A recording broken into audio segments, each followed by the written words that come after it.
Assalamualaikum warahmatullahi wabarakatuh. Waalaikumsalam warahmatullahi wabarakatuh. Alhamdulillah tadi kita selesai dzikir nafas 30 menit. Sebelum dzikir nafas ya, untuk bisa fokus masuk ke wilayah alam bawah sadar. Tadi ya, kata Allah, ciri-ciri daripada hambaku ya yang mencintai Allah, kata Allah ciri-cirinya ya, ketika mendengar nama Allah atau ketika memanggil nama Allah hatinya bergetar ya. Tadi sebelum kita dzikir nafas, kita bersama-sama bareng memanggil nama Allah ya. Nah, itu kan terdengar ya, artinya ketika ngeklik masuk nama Allahnya dipanggil, terus dari kolbunya ada yang menyahut ya, itu pasti akan bergetar, hati kitanya bergetar dan air mata kita tanpa kita sadari keluar, berderai, menangis.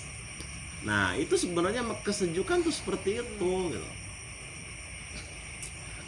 Ada fenomena kata Kang Sopan tadi ya, bahwa Kang Sopan ini ya memanggil nama Allahnya nggak bisa ya, memanggil nama Allahnya nggak bisa, tapi dia merasakan kolbu ini seperti ada yang menekan gitu, ada getaran dahsyat di dalam ya. Akan tetapi beliau memanggil Allahnya ya nggak bisa, tapi air matanya berderai, air matanya menangis ya. Itu juga tanda-tanda sebenarnya bahwa hatinya sudah mulai hidup, mulai uripan hati sampean kok. Bagian orang bisa memanggil nama Allahnya seperti kayak berat gitu ya, tapi kamu bisa merasakan di dalam, bisa merasakan. Nah itu juga sudah tanda-tandanya bahwa hati kamu mulai hidup. Nah untuk mempersingkat waktu, silahkan Gus Jaki diurai Gus. Assalamualaikum warahmatullahi wabarakatuh. Waalaikumsalam warahmatullahi wabarakatuh. Jadi ketika dzikir nafas dimulai, saya langsung dipertemukan dengan Gus Dur kan. Oh, ketemu dengan Gus Dur. Terus Beliau langsung berkata, Indonesia ini sudah merdeka. Indonesia ini sudah merdeka, kata beliau. Lah awakmu kapan merdeka? Oh, lah awakmu kapan merdeka? Ya maksudnya kamu merdekanya kapan gitu. Indonesia sudah merdeka dan kamu merdekanya kapan gitu. Oke. Terus saya rada apa ya, terpelang. Ya ketika ditanya seperti itu, ya, itu kan shock terapi gitu kan. Jadi tuh pasti kamu kaget gitu kan. Ya. Saya bilang, maksudnya gimana Gus? Iya. Ya gitu. Maksudnya gimana Gus? Iya. Merdeka itu, Ya kata Gus Dur. kata Gus Dur itu bilang begini, merdeka itu ketika tekanan-tekanan dari luar itu sudah tidak ada. Merdeka itu ketika tekanan-tekanan yang dari luar itu sudah tidak ada. Terus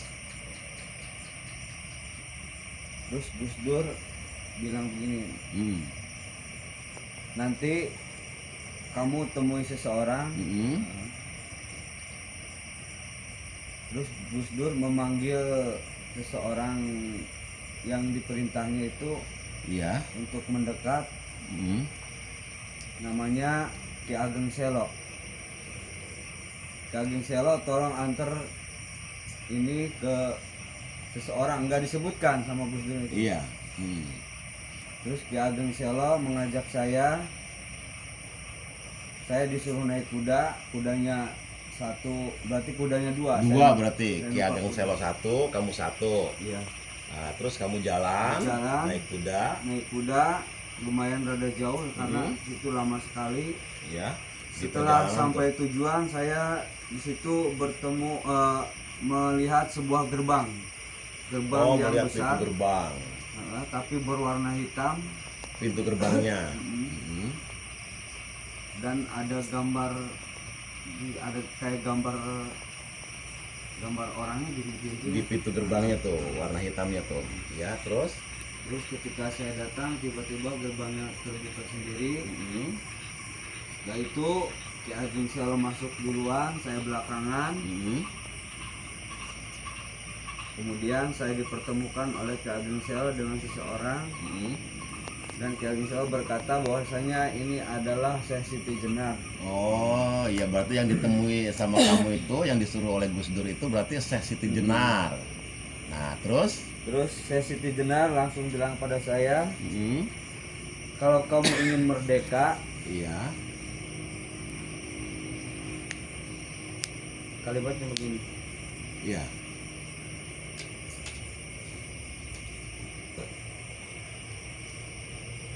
kalau kamu ingin merdeka, maka kamu harus mengabdi kepada Tuhanmu, Iya. bukan mengabdi kepada selain Tuhan kamu. Iya. Ketika kamu sudah mengabdi kepada Tuhanmu, berarti kamu sudah menyatu dengan Tuhan kamu. Mm-mm. Di situ kamu akan menjadi ringan, menjadi bebas, sehingga tidak ada yang bisa masuk ke dalam diri kamu Mm-mm. selain Itu- Tuhan kamu. Iya, kalimat Syekh Siti Jenarnya seperti itu ya, Gus ya. Terus Terus? setelah itu saya disuruh pulang sama beliau. Mm. Udah, kamu pulang lagi, saya pamit. Saya keluar dari ruangan itu bersama Ki Ageng Selo, dan udah waktunya habis. Oh, pas waktunya habis, terus ya. Jadi kalimat Syekh Siti Jenar itu ya, kemerdekaan yang hakiki, hakikat kemerdekaan itu ya adalah ketika kamu benar-benar menjadi hamba Allah saja, tidak menjadi hamba-hamba yang lain. Ya, ketika kamu murni pure, pengabdian kamu itu total hanya kepada Allah, nah itu namanya kemerdekaan. Jadi ringan. Iya, ringan itu Gus ya, setelah ya kita meyakini bahwa ya kita dengan Allah selalu bersama kemanapun gitu. Jadi hijab, orang itu tidak bisa bertemu dengan Allah, hijabnya itu ya dia terhijab dengan ilmunya, terhijab dengan hartanya, terhijab dengan pangkatnya, terhijab dengan hartanya. Nah, semua itu adalah hijab. Ilmu, harta, ya, pangkat, dunia, ya, apapun itu tanpa merasa diberi oleh Allah yang namanya hijab. Semakin banyak harta kita, tapi kita merasa harta itu datang dari diri kita, ya, itu dada kita semakin sempit. Iya, karena apa? Menjadi hijab, rasa kepemilikan yang sangat luar biasa. Jadi itu yang dari Gus Dur itu, yang dari Syekh Siti Jenar dan dari Gus Dur itu, dari Gus Dur juga kalimatnya bagus sekali. Artinya orang yang merdeka itu, kata Gus Dur, ya, orang yang selalu fokus ke dalam, ya, dan selalu mengabaikan apapun ya yang dari luar. Sama, kemerdekaan itu juga sama, fokus masuk ke dalam juga ya. Masuk ke dalam itu antara diri dan pencipta diri, sudah dibungkus saja di dalam. Ketika kamu anteng, tenang, nyaman, damai dengan Tuhan yang ada di dalam diri kamu, yaitu kemerdekaan. Jadi kalimat dari Gus Dur dengan kalimat yang dari Syekh Siti Jenar ya, itu sebenarnya sama gitu. Artinya sama tuh hanya diperluas saja gitu. Jadi temanya adalah berarti kemerdekaan gitu ya. Indonesia sudah merdeka, kamu kapan merdekanya gitu kan. Itu kan pertanyaan shock terapi. Iya, udah bagus banget itu. Untuk yang kedua, silahkan nih, Kang Wawan aja. Kang Wawan, silahkan Kang Wawan.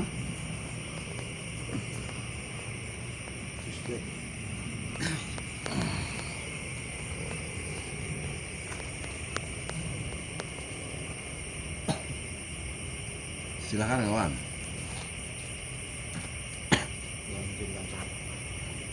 Assalamualaikum warahmatullahi wabarakatuh. Waalaikumsalam warahmatullahi wabarakatuh.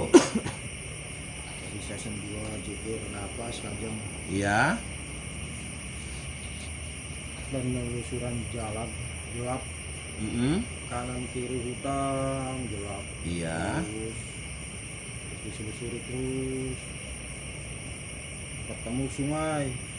Oh, setelah menelusuri kegelapan, menemukan sungai, terus lanjut. Itu ada rakit berikut bambu dibuat Iya, kayak gayung itu kan. iya. Terus gayung menelusuri sungai itu terus, Sungai, menelusuri sungai, terus. ya.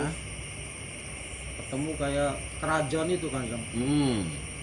Yang ya berbentuk kemas-kemasan itu lah Kang. Iya, ketemu sama kerajaan gitu, berbentuk kerajaan kemas-kemasan. indah, kerajaan besar, terus Disusurin terus saya kayak orang apa bersimpu ya gitu kan. oh, di situ ada singgasana kerajaannya tak? Singgah sana ada. Oh, ada kayak singgasananya, bambu itu, terus ada singgasana itu. rajanya juga. Ada rajanya kan. Iya, terus Saya bersimpu di hadapan Sri Paduka ya. Saya Oh, manggil iya. itu Sri Paduka gitu kan. oh, yang duduk di atas singgasana itu Sri Paduka. Iya, saya panggil tuh Sri Paduka. Iya. Mohon maaf Sri Paduka. Hmm. Gitu kan. Mungkin saya ini apakah saya ini kesasar gitu kan. Iya, iya. Tersesat lah Iya, dalam jalan tersesat. saya itu gitu kan. Terus Tidak katanya gitu. apa katanya? Tidak. Tidak, oke. Dalam arti tidak di mananya? Saya dari sungai tiba-tiba menuju istana kerajaan yang seperti ini gitu. Iya, iya. Iya katanya. Tidak ada masalah katanya Hmm. gitu kan. Nah, habis itu kan kebetan lagi tuh kan ya, kebetan lagi. Iya, ada ketemu raja Sri Paduka, terus juga dia itu berbicara gitu kan. Mm-mm. Apa tujuannya? Sebenarnya saya nggak ada tujuan Sri Paduka gitu kan. Nggak ada tujuan lah saya itu. Karena ya tahu-tahu ada Sampai di dalam situ kerajaan aja. sini aja Iya, gitu kan. Nah, jadi gini, langsung dari kata-kata kalimat Sri Paduka itu ya itulah. Jadi saya contohin sering-seringlah bercermin katanya. oh, Sering-seringlah bercermin Iya, supaya iya. tahu bahwa diri kamu itu siapa. Iya, iya, iya. Ya, seandainya- Itu kalimat Sri Padukanya. Iya, Sri Oke. Paduka langsung. Iya. Ya, itu sambil ngurus-ngurus gitu. Iya. Kayak bocah itu kan. Iya, iya. Kayak orang tua ke anak, Anak gitu. itu Iya. kusik-kusik itu. Iya. Habis itu ya sering-sering lah bercermin katanya supaya tahu bahwa diri kamu itu siapa, yang sebenarnya gitu kan. Iya, iya. Kira-kira hasil dari bercermin yang sudah kamu lakuin bercermin itu apa? Ya emang diri saya Sri Paduka gitu kan. Iya, iya. Nah, seandainya sekarang pakaian yang kamu pakai itu bercermin terus diganti untuk pakaian baru, apakah tetap diri kamu yang ada di cermin itu? Ya tetap Sri Paduka, tetap saya. Nah, dia lantas ngomong langsung ngomongnya itu langsung ke jawaban langsung gitu kan. Iya, Ya. iya, iya. Iya. Ya itulah apa yang orang pakai atau kenakan itu, ataupun pakaian apa yang dikenakan oleh manusia itu, yaitu yang menunjukkan kesombongannya. Nah, habis itu dia sambil nulis kayak gitu aja. Iya, Cuman iya, saya iya. kan merasa aja gitu, cuman dicetuskan lagi, diomongin lagi, ya kayak gitu aja terus Pak. Kesombongan itu dalam Iya, cermin itu, itulah bahwa cermin itu mencerminkan bahwa apa yang di diri kamu itu yang dipakai, apapun yang dikenakan itulah cermin, itu cermin dari kesombongan. Iya, iya, iya. Nah, habis itu ya kelihatan lagi nggak lama itu ya kayak nongol ular kobra yang gede banget itu panjang. Terus Oh, ini, kayak keluar ya, ular kobra. gede banget itu. Iya, ular kobra, Iya, ular berdiri di kobra situ. besar Iya, ya. Berdiri ya di kepalanya itu. Oh, terus sampainya naik ke kepala ular kobra Iya, itu. naik terus nelusurin lagi, ditemuin lagi lah yang waktu saya ketemu rakit itu. Oh, diantarkan sampai tempat berarti ya. Iya, iya benar. Oke. Itu ya pas masuk hutan lagi ya kelihatan kayak awan-awan, ya awan kayak udah cerah gitulah kan Iya, itu iya, alam. iya. Hmm. Mungkin sampai sini kan Cang, penjelasan di nafas yang saya sendiri. Terima kasih sebelumnya. Assalamualaikum warahmatullahi wabarakatuh. Waalaikumsalam warahmatullahi wabarakatuh. Nah, jadi pesannya ya, awas nih Kang Tommy. Awas ge, ilmu gedean gin ge. Cermin nih, tentang cermin nih. Ya, Kang Wardi. Tentang cermin. Yo. Kita berdiri di cermin. Ya. Ketika kita berdiri cermin, yang ada di cermin itu siapa? Kiri. Coba. Yang ada di cermin itu adalah pantulan daripada diri kita sendiri. Sudah. Kalau yang bercermin menangis, yang di dalam cermin menangis nggak? Kalau yang bercermin tertawa, girang, bahagia, yang dicermin tertawa, girang, dan bahagia enggak? Ya kan? Berarti yang dicermin, yang tertawa, girang, bahagia, yang menangis, itu siapa? Itu pantulan. Dah. Kita bawa emas 10 kilo. Klik. Ya, dilihat di cermin, emas yang 10 kilo itu, emas yang 10 kilo itu, ya,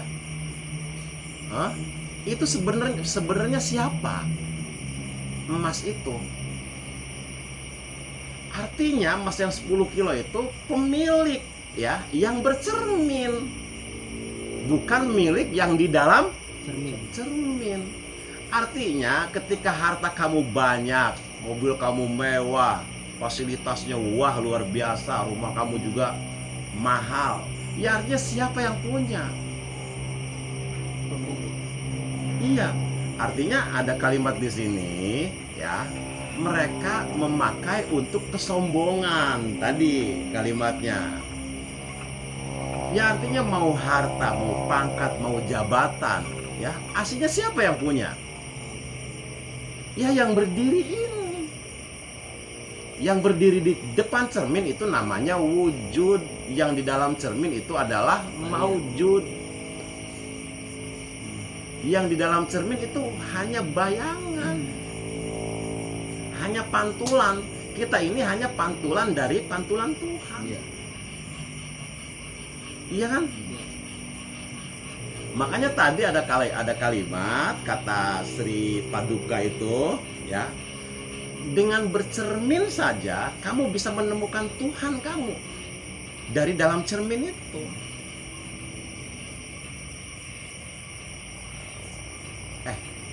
Kalau kamu bahagia, Tuhan bahagia enggak? Kalau kamu sengsara, Tuhan sengsara enggak? Iya. Ya bagaimana kita memainkan, ya, cerita kehidupan ini ya seperti di dalam cermin ini. Itu. Allahnya ingin berharap kamu bahagia, kamu ya pengennya sengsara aja. Jauhkan amarah, dendam, kebencian, kamu mengkonsumsi. Iya gitu kan? Nah, nasihat cermin itu, ya, yang sadar bahwa kita semua yang hadir pada malam hari ini dan siapapun itu hanya bayang-bayang Tuhan saja, nggak punya hak untuk sombong. Itu maksudnya nasihat yang di dalam cermin itu seperti itu. Siraki siapa sih sebenarnya? Nah, kalau kita sadar bahwa kita sedang bercermin, ya, tentunya kita akan memperlihatkan di dalam cermin itu kebahagiaan. Iya kan?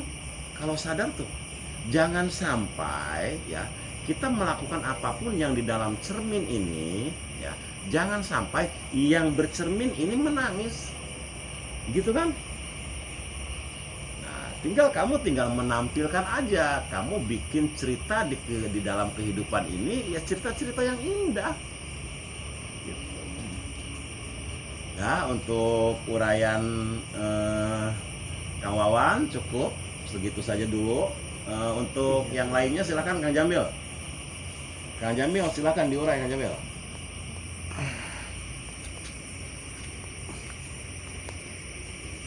Assalamualaikum warahmatullahi wabarakatuh. Waalaikumsalam warahmatullahi wabarakatuh. Terima kasih Kanjeng atas bimbingannya. Ya. Tadi baru kali ini sebelum dikir nafas ya, kita bersama-sama dibimbing dikir nafas secara jahar, artinya dikir nafas secara bersuara, yaitu melafadzkan kalimah Allah. Ketika dari awal melafadzkan kalimah Allah dan terus menerus bersama-sama, Ya. merasakan dalam diri kita bukan siapa-siapa. Kita bukan siapa-siapa, hanya ada Allah. Ketika terus mendalami kalimah Masuk lebih Allah, dalam masuk lagi. lebih dalam lagi, itu perasaan dalam diri kita yang hitam-hitam kan, Iya. yang hitam itu keluar semua. Iya. Wujudnya sama sih, Iya. wujudnya sama. Kayak saya, kayak temen-temen, wujudnya sama, bentuknya sama, Keluar gitu. Keluar, yang kan. hitamnya. Iya. Terus tempat majelis ini menjadi putih semua Kanjeng, putih semua, seperti kaca kan, seperti kaca. Terus saya dilanjutkan dikir napas yang setiap napas kalimah Allah terus saya dibawa ke atas kencingnya, Naik. dia bawa ke Iya. naik, tapi di sana sama alamnya seperti di dunia kan, Yang ya? di sini. Iya. Oke. Alamnya seperti yang di sini. Bertemu sama teman-teman lama yang sudah meninggal. Oh, naik di sana. Iya. Iya. Ketemu sama teman-teman lama semua kan, Jeng. Iya. Teman-teman lama, teman-teman aku kecil pun ketemu. Sampai sekarang pun ketemu. Iya. Nah, itu Tapi tidak ada kata-kata kan, ya? ketemu sama teman-teman lama juga itu. Kang Tome. Wede. Aos ki, eling-elingan ki. Tadi di Kang Jamil ya, begitu naik ke atas bertemu dengan teman-teman lama. Awas ya. Ketika hati kita baik, awas ki, eling-elingan ki. Ketika dalam hati kita ada Allahnya, laku lampah kita jaga hati-hati. Allah senang kita lakukan, Allah tidak senang jangan kita kerjakan. Ya, jernih nggak hati nih? Nah, ketika hati kita jernih, tanpa kita sadari, tadi seperti Kang Jamil di atas ketemu sama teman-teman lama yang sudah meninggal, itu tanpa disadari, ya, teman-teman lama yang sudah meninggal itu ikut merasakan kedamaian hati kamu. Awas, ikut merasakan, nyambung. Ketika kamu baik, ya, ketika kamu baik, mereka juga mendapatkan, merasakan kebaikan itu. Cuman memang ya teman-teman yang muncul ya, mau di mimpi, mau di ketinggian ya, memang biasanya dulu bertemu dengan kitanya instan gitu. Artinya ya teman akrab, teman karib, ya teman deket, bener-bener. Cuman mereka sudah terlebih dahulu pulang. Nah, teman-teman yang membekas di dalam hati kita ya, dari kecil sampai kita umur segini, itu yang paling dekat tuh hadir. Yang lebih intens yang hadir siapa? Ya ada orang tua kita, ada bapak, ada ibu, ada kakak. Itu intens. Ketika hati kita jernih, ya hati kitanya bening, ya mereka juga mendapatkan kebaikan dari diri kita. Nih, kalau uang ya di simpanan di nomor rekening kamu hanya 1 miliar, ya 1 miliar nih uangnya nih ya, nah, itu paling hanya cukup untuk keluarga aja, fasilitas keluarga cukuplah dengan uang yang 1 miliar. Tapi ketika 1 miliar itu lebih dari 1 miliar, mau buat apa? Amal kebaikan juga ya, cara bermainnya sama seperti itu. Ketika lebar, apa tuh lebar tuh?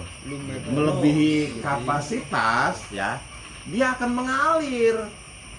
mengalir masuk ke orang tua, masuk ke ibu, masuk ke bapak, masuk ke kakak, masuk ke teman-teman dekat gitu. Makanya waladun soleh itu gitu pan, maksudnya mah anak-anak yang soleh itu yang sing bisa ngirimi ning wong tua sing wis ninggal, dulur-dulur ning ninggal, ya itu kebaikan-kebaikan itu. Tapi catatan tadi sudah melampaui batas, artinya sudah di atas 1 miliar gitu. Nah, kalau sudah di atas 1 miliar ya, yang punya jasad juga ya sudah kelahiran kedua. Artinya kelahiran kedua itu sudah bersayap. Nah, bersayap itu maksudnya hubungan antara hamba tadi dengan Tuhan itu sudah di dalam di sini, di sir, di kolbu. Nah, adapun dari awal sampai ke 1 miliar ya, masih kelahiran pertama, ya bisa saja berjalan merangkak, bisa saja berjalannya sambil ngesod gitu kan, karena pencarian. Setelah ketemu kelahiran kedua, ya Allah dekat, Allah aqrabu min hablil warid. Allah lebih dekat daripada urat nadi, bahkan ya bukan lebih dekat dari urat nadi itu, bahkan Allah sendiri yang menggerakkan urat nadi itu. Berarti ada jarak enggak?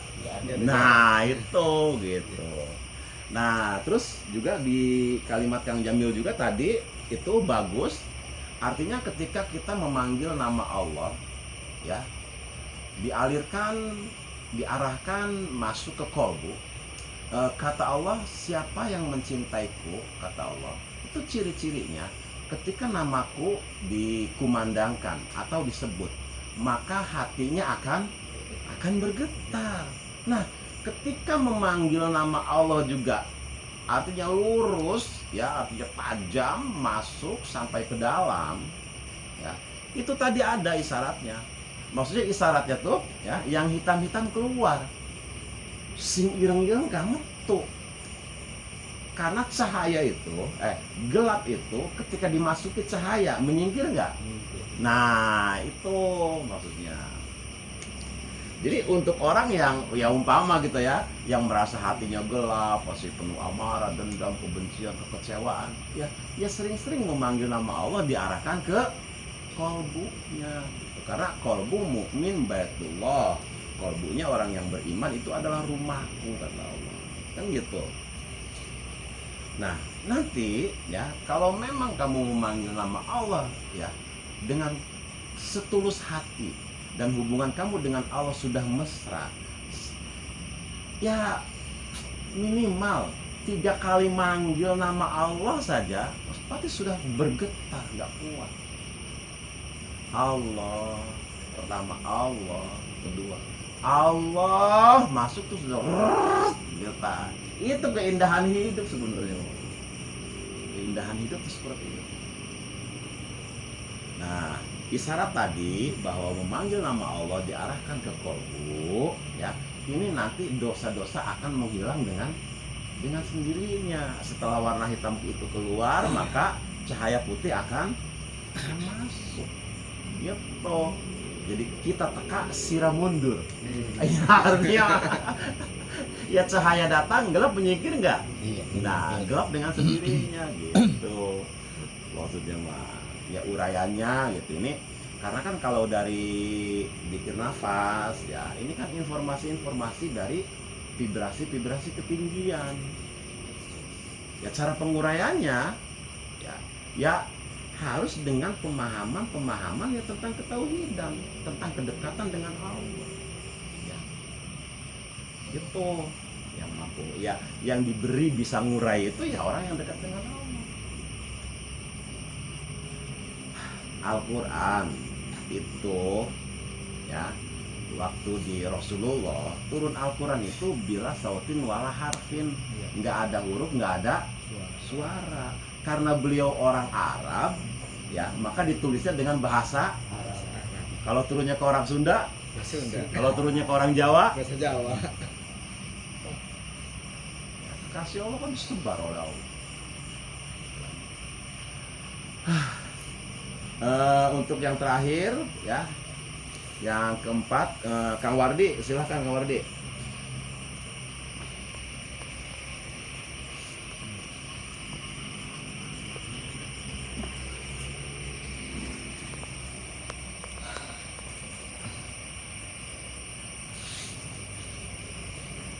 Bismillahirrahmanirrahim. Assalamualaikum warahmatullahi wabarakatuh. Waalaikumsalam warahmatullahi wabarakatuh.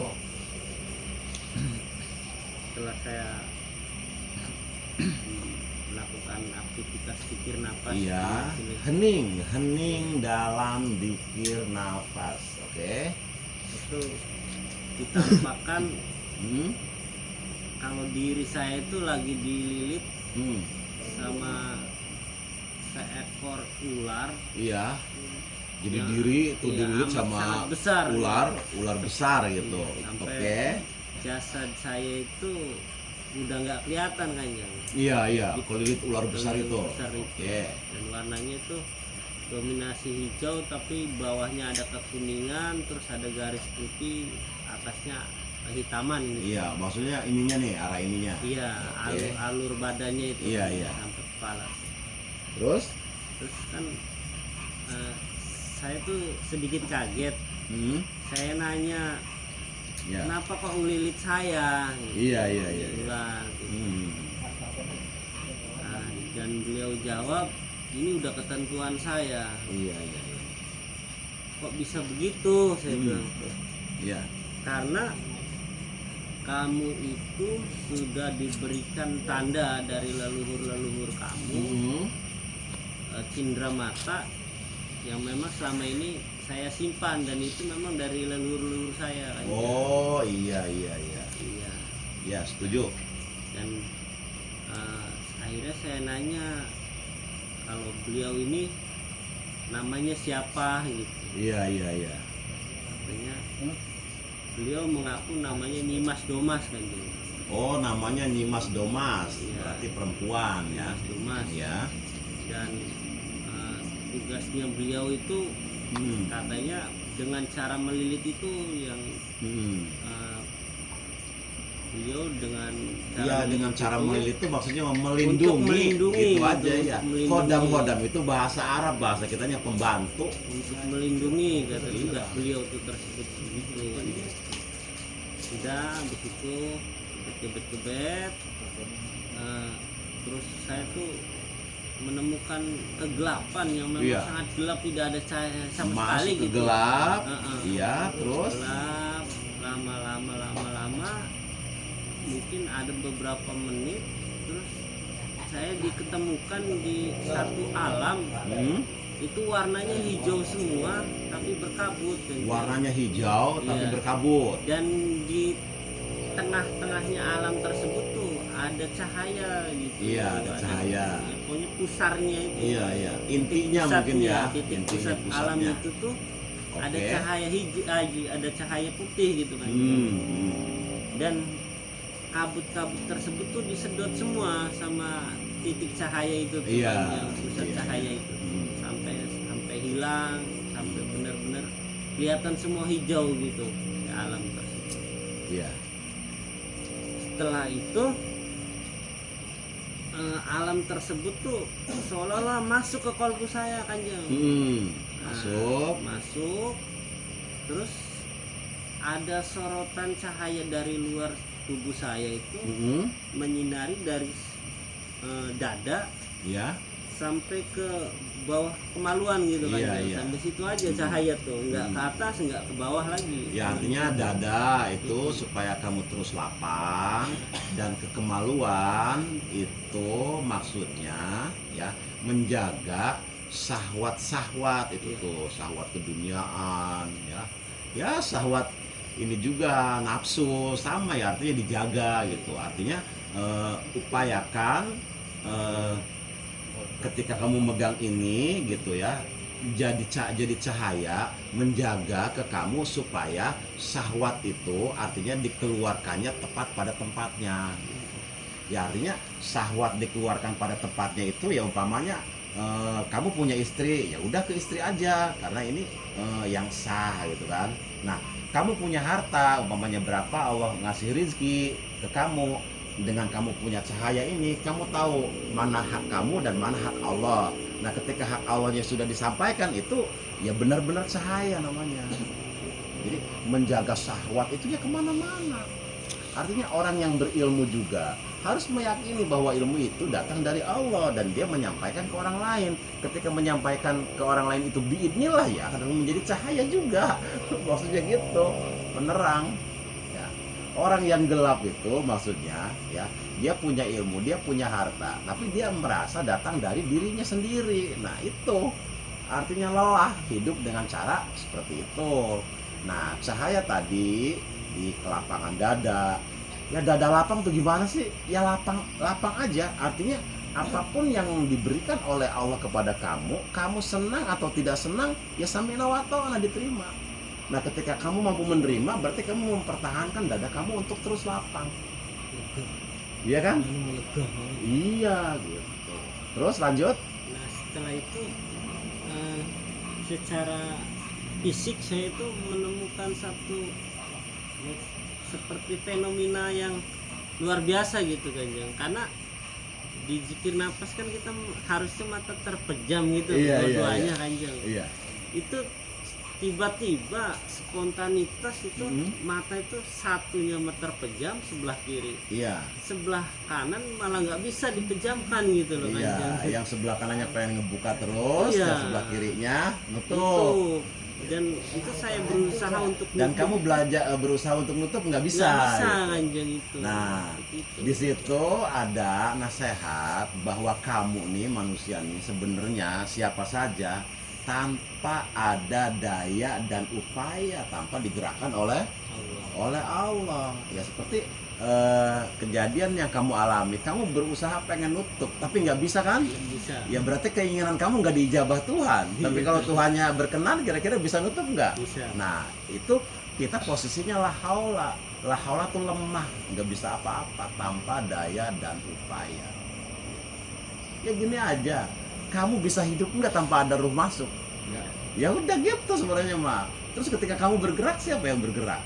Ketika kamu melihat, siapa yang melihat? Ketika kamu yang berpikir, siapa yang berpikir? Ketika kamu berbicara, siapa yang berbicara? Iya, tanpa ada ruh, jasad udah dicabut. Dia punya lisan, punya mulut, bisa ngomong nggak? Punya telinga, bisa denger nggak? Punya mata, bisa ngeliat nggak? Berarti bisa geraknya kita apa? Ya karena hadirnya wa nafakhtu fihi min ruh, ada ruh dalam diri kita, maka kita bisa bergerak. Sadar segitu saja, sadar segitu saja di kehidupan tuh bahwa kita ini selalu bersama pencipta diri, bersama sang pencipta, ya kemanapun bersama, ya sadar seperti itu saja, insya Allah selamat. Gitu. Ya artinya selamat di dunianya, ketika nanti jasad ini tanpa ruh ya akan mendapatkan tugas baru yang lebih nyaman gitu. Karena kalau masih berjasad ya ini tidak abadi. Nanti kita ada sakit ya, ada kematian, ada merasa tersiksa karena masih berjasad. Tapi kalau sudah tanpa ruh ya merdeka. Ya artinya nanti ketika di sininya ini sudah nafsu mutmainnah, jiwa-jiwa yang tenang, ya kita berjalan masuk ke tugas baru. Ya kan miliaran alam-alam Tuhan. Beli bakal kurang alamnya pangeran. Aja watir ora kedalah manjing ning siji alam. Ya ada pun mungkin ya ada yang di hair pulang lagi ke sini yang belum ketemu Tuhan ya umpamanya hair lah. Nah kalau kita paham hair nanti dipulangkan lagi ke alam dunia ya, ketika kita daripada di hair di alam dunia ya sudah kita pertahankan kebaikan ya, selalu bersama Allah kemanapun. Itu caranya menemukan Tuhan tuh gitu. Jadi Tuhan itu nggak bisa dilihat tapi bisa dirasakan. Seperti udara juga sama.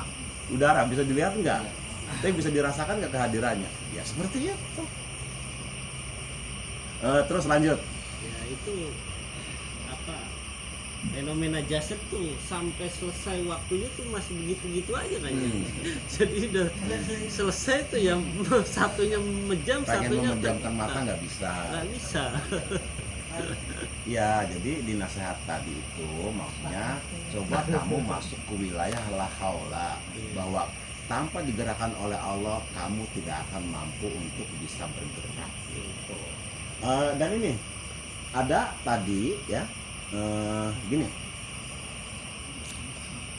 kita kan punya leluhur, orang-orang tua kita nih ya, bapak tua, buyut, cangga, wareng, udeg-udeg, blegedor, mana kah? Ya, kita tuh kan punya leluhur. Nah, tadi kebetulan ya leluhurnya ini menitipkan tadi tuh bentuknya ular yang melilit ya. Nah, ular yang melilit ini sebenarnya dulunya itu ya bisa saja itu tuh bisa keris dulunya tuh, bisa batu cincin, bisa ya, bukan dulunya maksudnya si ular ini masuknya bisa ke keris gitu, bisa ke batu gitu. Cuman ini energinya energi positif gitu. Nah dan ini ya ditugaskan oleh Allah ya melalui nenek-nenek moyangnya ya, ini masuk ke si A gitu. Artinya masuk ke si A tuh untuk khodam, membantu gitu. Membantu itu maksudnya untuk apa sih membantunya? Untuk dipermudah, digawe kaligane kan. Kaligane ku apa-apa ku enakan, ya itu sama bawaan dari itu. Nah, ke siapa hodam ini turun ya, ke anak cucunya, ke siapa? Tetap ya ke orang-orang yang hatinya jernih. Iya, karena yang akan diberi kemudahan oleh Allah itu orang-orang yang hatinya jernih. Jadi menjaga kapan dan dimanapun. Terus kawan dek, udah sampai selesai nggak bisa nutup mata. Sebelah itu kan ya kita aja. Assalamualaikum warahmatullahi wabarakatuh. Waalaikumsalam warahmatullahi wabarakatuh. Untuk pertemuan kali ini cukup sekian saja dulu ya. Semoga ada manfaat. Wabillahi taufiq wal hidayah. Wassalamualaikum warahmatullahi wabarakatuh. Waalaikumsalam warahmatullahi wabarakatuh.